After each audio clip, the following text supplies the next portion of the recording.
Friends, నేను మీ doctor Swapna Chekuri from Hyderabad women and fertility centre. Welcome to my channel. So ఈరోజు ఏంటంటే మనము what all precautions you need to take in 9th month of pregnancy అనేది దాని గురించి డిస్కస్ చేసుకుందాం.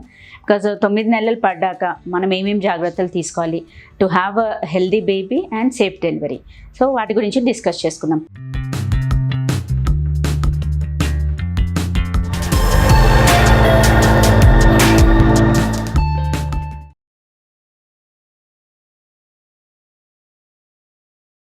బేసికలీ 9th month ఏంటంటే మోస్ట్ ఇంపార్టెంట్ బేబీ మూమెంట్స్. అంటే daily foetal kick count అంటాం.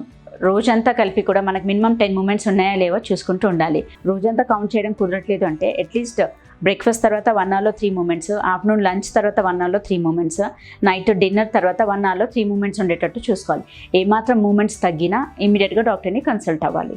అదొకటి మోస్ట్ ఇంపార్టెంట్. సెకండ్ థింగ్ ఏంటంటే మనకు ఇమ్మినెంట్ సైన్ అంటే లైక్ వార్నింగ్ సైన్స్ అనేది తెలియాలి. సివియర్గా పొట్లో పెయిన్ వచ్చినా, లేదు వాటరీ డిశ్చార్జ్ లాగా ఉన్నా, లేదు రెడ్ బ్లీడింగ్ లాగా అట్లా అవుతున్నా కానీ మనం ఇమీడియట్గా డాక్టర్ని కన్సల్ట్ అవ్వాలి. అండ్ మోస్ట్ ఇంపార్టెంట్ ఏంటంటే డైట్ కూడా హెల్దీ డైట్ తీసుకోవాలి. ఎందుకంటే ఇప్పుడు మ్యాక్సిమం వెయిట్ గెయిన్ కానీ మ్యాక్సిమం గ్రోత్ కానీ ఉంటుంది బేబీకి. సో డైట్లో ఏంటంటే తగు మోతాదులో carbohydrates, proteins, amino acids, vitamins, minerals అన్నీ ఉన్నాయా లేవా చూసుకొని మరీ తీసుకోవాలి. అండ్ ఎస్పెషల్లీ నట్స్, బాదాము, వాల్నట్ ఇవన్నీ కూడా మంచిగా తీసుకోండి అని చెప్తాం. అండ్ కాల్షియం రిచ్ ఫుడ్స్ అంటే లైక్ పాలు అంటే మిల్క్ ప్రోడక్ట్స్, పాలు, పెరుగు, మజ్జిగ ఇలాంటివి కూడా తీసుకోవాల్సిందే. And adequate sleep, at least minimum 8 to 10 hours of rest. అందులో at least night time 6 to 8 hours, afternoon ఒక 2 hours of rest and sleep తీసుకుంటే బెటర్. అండ్ అడిక్వేట్ హైడ్రేషన్ అంటే ఇప్పుడు లాస్ట్ వీక్స్లలో ఎలా అంటే బేబీ మ్యాక్సిమం గ్రోత్ ఉంటుంది, చుట్టూరున ఉన్న ఉమ్మినీరు తగ్గే ఛాన్సెస్ ఉంటుంది. సో అలా ఉమ్మినీరు తగ్గకుండా ఉండాలంటే మనకు adequate hydration minimum 4 to 5 liters of liquids తీసుకోండి అంటాము. అలా ఉమ్మినీరు బాగుంది అనుకోండి, మనకు బేబీ మూమెంట్స్ బాగా తెలుస్తుంది. బేబీకి బ్లడ్ సప్లై కానీ, oxygen supply, nutrients, amino acids అవన్నీ కూడా ఎక్స్చేంజ్ అనేది త్రూ ఉమ్మినీరు ద్వారానే కాబట్టి అది నీరు మంచిగా ఉండేటట్టు చూసుకోవాలి. అండ్ ఎప్పుడు పడుకున్నా కానీ లెఫ్ట్ సైడ్ తిరిగి పడుకోవడం బెటర్ ఆప్షన్. అండ్ ఒకవేళ డయాబెటీస్ ఆల్రెడీ ఉంటే మాత్రం మనకు స్ట్రిక్ట్ డయాబెటిక్ కంట్రోల్ అనేది మ్యాండేటరీ. ఇంకోసం అంటే వీక్స్ పెరుగుతున్నా కొద్దీ మనకు రిస్క్ పెరుగుతుంది. డయాబెటీస్ కంట్రోల్లో లేకపోతే సడన్గా ఐయుడీస్ అంటే సడన్గా ఇంట్రాయూట్రైన్ డెత్స్ అయ్యే ఛాన్సెస్ ఉంటుంది. అదే ముందు నుంచి బీపీ ఉన్న వాళ్ళు స్ట్రిక్ట్ బీపీ కంట్రోల్ ఉంచుకోవాల్సిందే. బీపీ అవుట్ ఆఫ్ కంట్రోల్ ఉన్నా మీరు ఇమీడియట్గా డాక్టర్ని కన్సల్ట్ అవ్వాలి.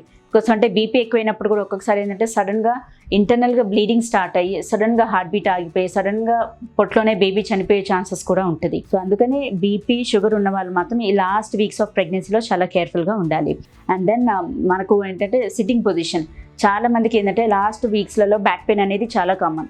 బికాస్ బేబీ గ్రోత్ మ్యాక్సిమం ఉంటుంది. ఆ మొత్తం ప్రెషర్ అంతా కూడా పెల్విక్ బోన్ పైన పడి ముందర ప్యూబిక్ జాయింట్, వెనకాల సెక్రమ్ జాయింట్ అక్కడ కూడా ప్రెషర్ ఎక్కువ పడి బాగా సివియర్గా బ్యాక్ పెయిన్ అనేది కామన్. కాకపోతే ఏంటంటే మనకు సిట్టింగ్ పొజిషన్ అంటే మంచిగా స్ట్రైట్గా కూర్చోండి అంటాము. లేదు అని అంటే మనం చైర్లో లాంగ్ టైం అంటే వర్క్ ఫ్రమ్ హోమ్ అలా చేసే వాళ్ళకి ఏంటంటే వెనకాల బ్యాక్ రెస్ట్కి ఒక టవల్ని ఫోల్డ్ చేసి సపోర్ట్ లాగా పెట్టుకోండి అంటాం. అండ్ మధ్యలో ఫ్రీక్వెంట్గా లేచి నడవడం వల్ల కూడా మనం బ్యాక్ పెయిన్ అనేది కొంచెం తగ్గించుకోవచ్చు. And back relaxing exercises, yoga and pelvic floor relaxation exercises ఇవన్నీ కూడా మనం చేసుకుంటే ఏంటంటే మనకు నార్మల్ డెలివరీకి ఛాన్సెస్ బాగుంటాయి. And avoid constipation. Last weeks of ప్రెగ్నెన్సీలో ఏంటంటే కాన్స్టిపేషన్ అనేది quite common.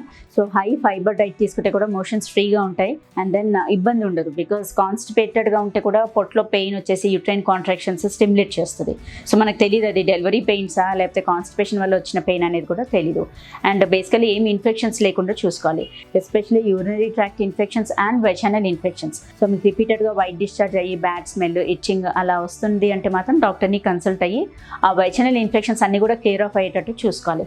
Because persistent vaginal infection ఉంటే ఏమవుతుందంటే మనకు ఉమ్మినీరు బ్యాగ్ అంటే అమ్నియోటిక్ మెంబ్రెయిన్స్ అనేది వీక్ అయిపోయి ఉమ్మినీరు లీకేజ్ స్టార్ట్ అయిపోతుంది. సో అలా స్టార్ట్ అయిపోతే మాత్రం మళ్ళీ మనకు ప్రీటర్మ్ డెలివరీస్ అయ్యే ఛాన్సెస్ ఎక్కువగా ఉంటుంది. So basically you need to avoid vaginal infections. And 9th month of ప్రెగ్నెన్సీలో ఏంటంటే మనకు ఫాల్స్ కాంట్రాక్షన్స్ స్టార్ట్ అవుతూ ఉంటాయి. దాని ఏమంటే బ్రాక్స్టన్ హిక్స్ కాంట్రాక్షన్స్ అంటాం. అవి ఏంటంటే ఫాల్స్ పెయిన్స్ అంటే జస్ట్ బిఫోర్ డెలివరీ ఒక 2 to 3 weeks ముందు నుంచి స్టార్ట్ అవుతాయి. అందులో ఏంటంటే పొట్ట టైట్ అవ్వడము, మళ్ళీ అదంతా అదే వదిలేస్తుంది అంటే సాఫ్ట్గా రిలాక్స్గా అవుతుంది.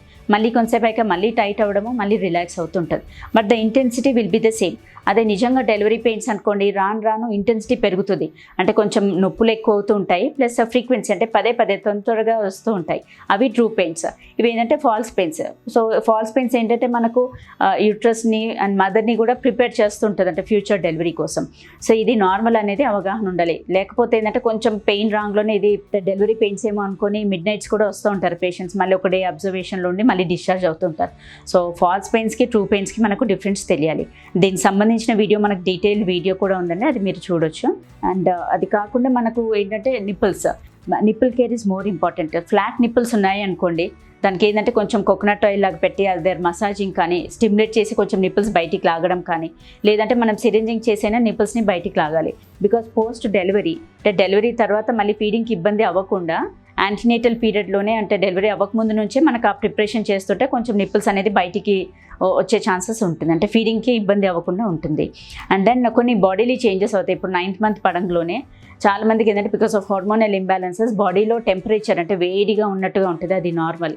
అండ్ ఇంకోటి ఏంటంటే మూమెంట్స్ అనేది కొంచెం తగ్గుతుంది, అది కూడా నార్మల్, టెన్షన్ పడకూడదు. వెజనల్ సెక్రీషన్స్ అనేది ఎక్కువగా అవుతాయి. అంటే ముందు లైట్గా వైట్ డిశ్చార్జ్ అవుతుంటుంది, ఇప్పుడు రాను ఏంటంటే ఆ వైట్ డిశ్చార్జ్ సెక్రీషన్స్ ఎక్కువగా అయ్యి తడిగా ఉంటుంది. సో కొందరు ఉమ్మిని లీకేజ్ అవుతుందేమో అని కూడా అనుకుంటారు, but it's only vaginal secretions. And కొందరికి మ్యూకస్ ప్లగ్ ఎక్స్పల్షన్ అంటే ఇట్లా తెమడలాగా అట్లా మ్యూకస్ ప్లగ్ లాంటిది కూడా సెపరేట్ అయ్యి బయటకు వచ్చేస్తుంది. సో ఇవన్నీ కూడా అంటే quite common in the 9th month అన్నట్టు. అండ్ దెన్ కొంచెం హార్మోనల్ ఇంబ్యాలెన్సెస్ వల్ల కూడా స్లీప్ డిస్టర్బెన్సెస్ ఉంటాయి, అండ్ నిద్ర పట్టకపోవడం, plus frequent urination. Because baby maximum size వచ్చేసరికి హెడ్ కూడా కిందికి జారి ఆ బ్లాడర్ పైన ప్రెషర్ పడి కూడా ఊరికే యూరినేషన్ వస్తూ ఉంటుంది. సో వాళ్ళకి డిస్టర్బ్డ్ స్లీప్ ఉంటాయి, అండ్ మూడ్ స్వింగ్స్ ఉంటుంది. సో ఇవన్నీ కూడా కామన్ చేంజెస్ అన్నట్టు. వీటన్నిటికీ మనం ముందే ప్రిపేర్ అయ్యి అంటే మెంటల్గా అండ్ ఫిజికల్గా రెండింటికి ప్రిపేర్ అయ్యి ఉండాలి. అండ్ మోస్ట్ ఇంపార్టెంట్ ఏంటంటే ఎక్కువ స్ట్రెస్, యాంగ్జైటీ, టెన్షన్ తీసుకోకూడదు. డెలివరీ ఎలా అవుతుందో, అది నార్మల్ అయిద్దో లేదో, సిజేరియన్ అవుతుందా అనేది అట్లా టెన్షన్ ఏం లేదు, రెండే ఆప్షన్స్. అయితే మనకు అన్ని ఫేవరబుల్గా ఉంటే నార్మల్ డెలివరీ అవుతుంది, లేదు అంటే సిజేరియన్ అవుతుంది. సో రెండింటికి యూ షుడ్ బి ప్రిపేర్డ్. అంతేగాని 100% నార్మలే అవుతుంది, 100% సిజేరియనే అవుతుంది అనేది కూడా మనం చెప్పలేము, రెండింటికి ప్రిపేర్ అయ్యి ఉండాలి. సో బేసికలీ ఫ్రెండ్స్, ఈ వీడియోలో ఏంటంటే మనకు 9th మంత్లో ఏమేమి చేంజెస్ వస్తాయి, దాని తగ్గట్టుగా మనం ఏమేమి ప్రికాషన్స్ తీసుకోవాలనేది తెలుసుకున్నాం. ఈ వీడియో మీకు నచ్చినట్లయితే, ఇన్ఫర్మేటివ్ అనిపించినట్లయితే please like my video and subscribe to my channel and share with your friends and needy people. Thank you.